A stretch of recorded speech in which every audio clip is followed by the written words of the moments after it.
Shalom saudara-saudaraku yang diberkati Yesus Kristus. Salam sukacita.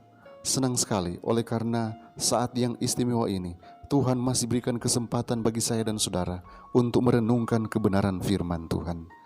Judul renungan kita hari ini ialah Penebusan yang Sempurna. Mari kita minta penyertaan Tuhan lewat kuasa Roh Kudus. Kita berdoa. Bapa di sorga, kami butuhkan kuasa Roh Kudus-Mu. Kiranya hadir saat ini dalam hati kami, menerangi pikiran kami, sehingga kami boleh mengerti akan firman kebenaran yang akan kami pelajari saat ini. Dalam nama Yesus, amin. Ayat inti kita hari ini diambil dari 1 Yohanes 2 ayat yang pertama. Firman Tuhan berkata, jika seorang berbuat dosa, kita mempunyai seorang pengantara pada Bapa, yaitu Yesus Kristus yang adil. Saudaraku, Yesus adalah pembela kita, imam besar kita, perantara kita. Posisi kita sama seperti orang Israel pada hari penebusan. Ketika imam besar memasuki tempat yang maha suci, mewakili tempat di mana imam besar kita sekarang memohon dan mencurahkan darah pendamaian di atas tutup pendamaian. Tidak ada korban pendamaian yang ditawarkan tanpanya. Sementara imam itu menjadi perantara dengan Tuhan, setiap hati harus tunduk dalam penyesalan, memohon pengampunan atas pelanggaran.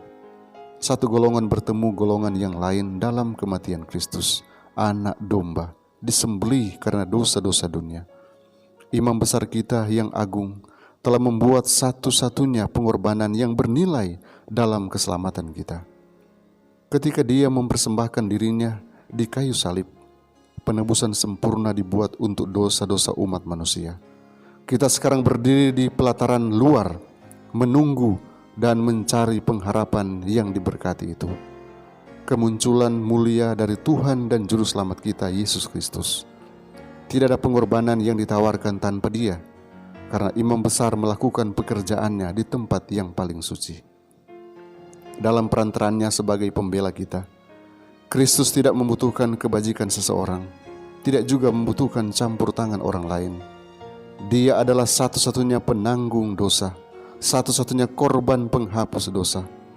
Doa dan pengakuan harus ditawarkan hanya kepada Dia yang telah masuk satu kali untuk semua orang ke tempat yang paling suci. Ia akan menyelamatkan semua orang yang datang kepadanya dalam iman. Dia pernah hidup untuk membuat permohonan bagi kita. Kristus menyatakan Bapa kepada dunia, dan Dia mewakili di hadapan Allah orang-orang pilihan yang di dalamnya Dia telah memulihkan citra moral Allah. Mereka adalah warisannya. Kepada mereka Dia berkata, Dia yang telah melihat aku telah melihat Bapa. Tidak seorang pun mengenal anak selain Bapa, dan tidak seorang pun mengenal Bapa selain anak, dan orang yang kepadanya anak itu berkenan menyatakannya. Tidak ada imam, tidak ada agamawan dapat mengungkapkan Bapa kepada putra atau putri Adam. Kita hanya memiliki satu pembela, satu perantara yang mampu mengampuni pelanggaran. Akankah hati kita bersyukur kepadanya yang memberikan Yesus untuk menjadi pendamaian bagi dosa-dosa kita? Pikirkan secara mendalam tentang cinta yang Bapa telah manifestasikan demi kita, cinta yang telah Dia nyatakan bagi kita. Kita tidak bisa mengukur cinta ini.